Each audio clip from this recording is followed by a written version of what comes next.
The Utah War is one of my favorite ones to talk about because it's so ridiculous, unnecessary, stupid, all of the above. I like to refer to it as the dumbest war that never was. So keep that in mind. The dumbest war that never was. So remember how when we were talking about becoming a territory, I told you that the president gets to appoint a lot of people to positions inside of a territory that once you become a state, you get to elect for yourself. So in this case, there are federal judges, there's an Indian agent, there's a surveyor. So a surveyor is the person who marks out where all of the boundaries of people's property is. None of them liked Mormons. They get sent out to do this. What happens is one of those judges goes back to Washington and is like, hey, President Buchanan, let me tell you what's going on. These Mormons are running around creating an army, and they're going to try and fight against the United States and become their own country. And so President Buchanan, who is in that bottom corner, that's who you're looking at there, he's being told all of these stories about Mormons and how all they're doing out there so far away from everyone else is prepping for a giant war. And you've got to go and you've got to take action. And you are responsible for squashing this rebellion. You cannot let this happen on your watch.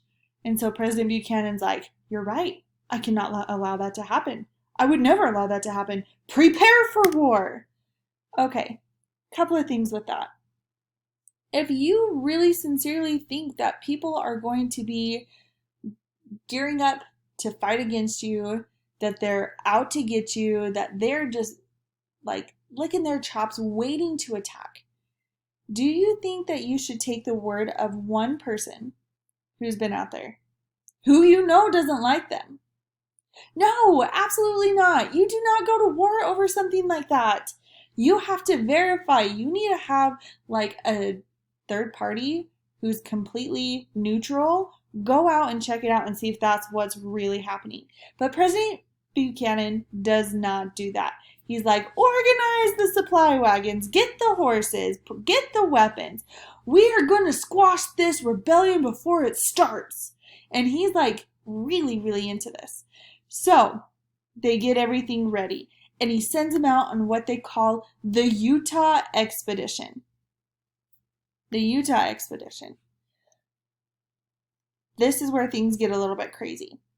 Do you remember a while ago when I told you when they first came into the valley, Brigham Young says, this is the right place. This is where we need to be. They settle in Salt Lake, and how I told you that he had this vision that if they could stay put for 10 years, that they would be able to stay in the spot forever. They'd never be kicked out. This is the vision that he has. And so all of these people are like, yep, 10 years. It's our magic number. That's why they dug in their heels in like the Walker War. That's why they're not wanting to leave. They want to get to this magical 10-year number because then they think and they believe that they'll never have to leave this place, which is like a dream come true to them. So it is July. So when they get to Utah, Brigham Young says, this is the right place. We have this is called Pioneer Day. In Utah, we celebrate Pioneer Day. Pioneer Day is a holiday. That day is July 24th. And I am pretty sure I forgot to tell you that before, but you should know that, right? July 24th. It's a holiday. One of the Utah only holidays in the nation, right? No one else celebrates Pioneer Day. That's a Utah thing because it's specific to our state.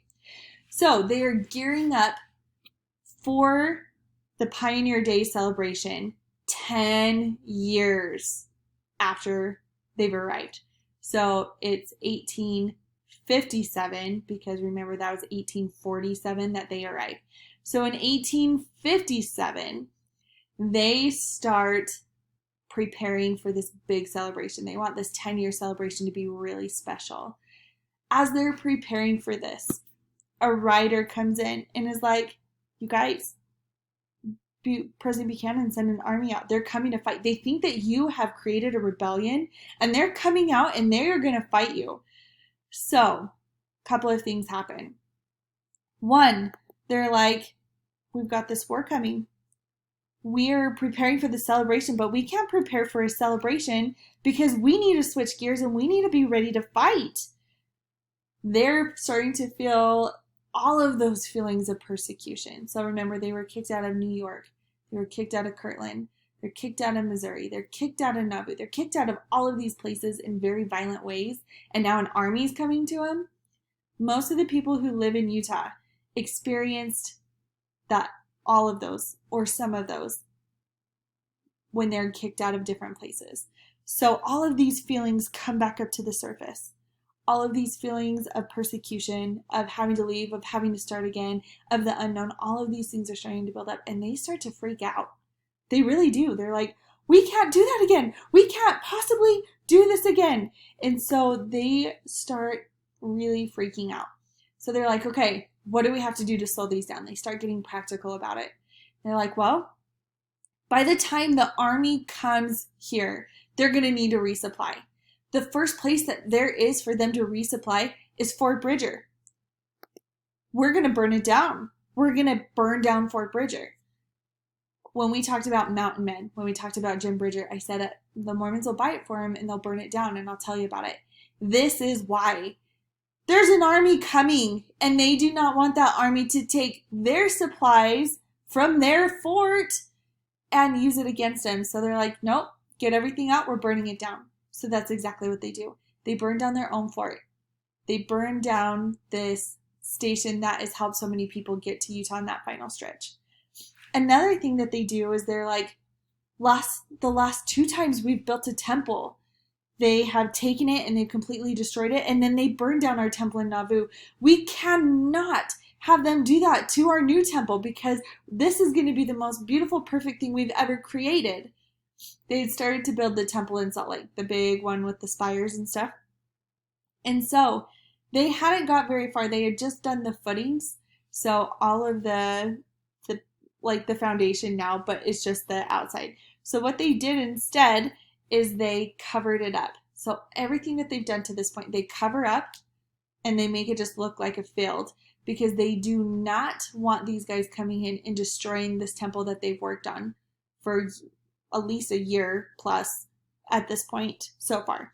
So they're gearing up and they're getting ready.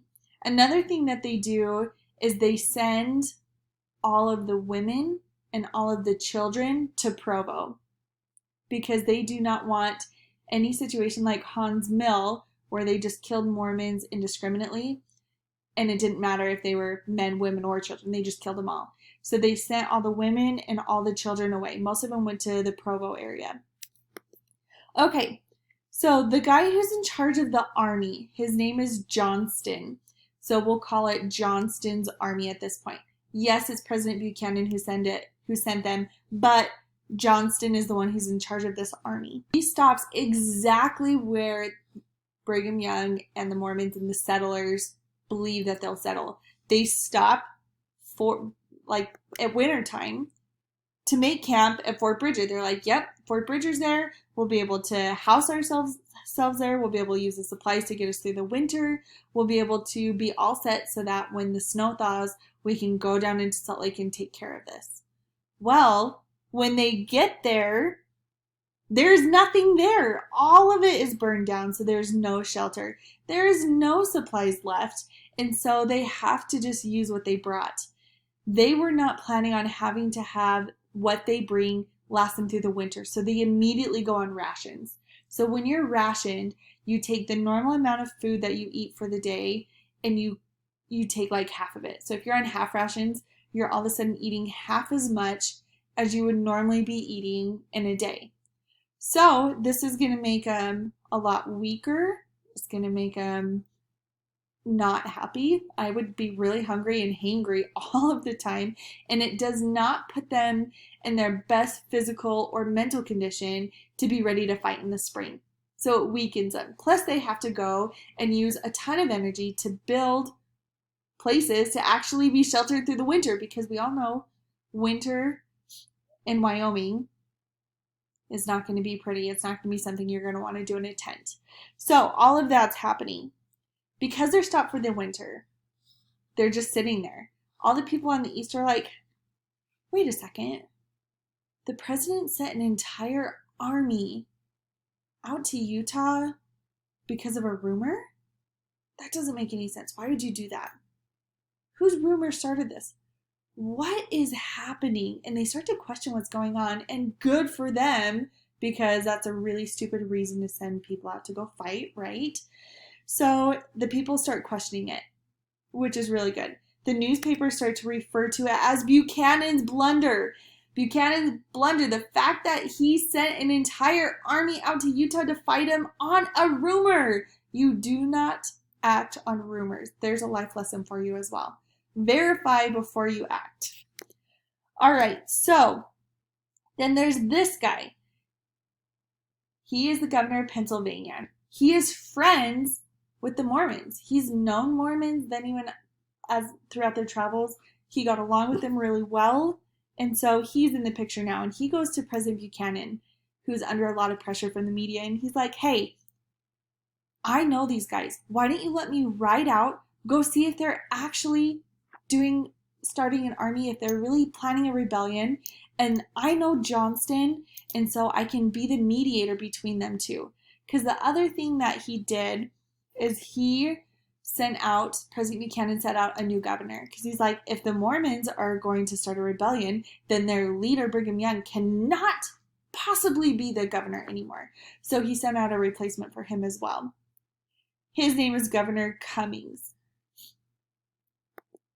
Governor Cummings and Governor Kane are able to talk, and they're able to figure out what is going on.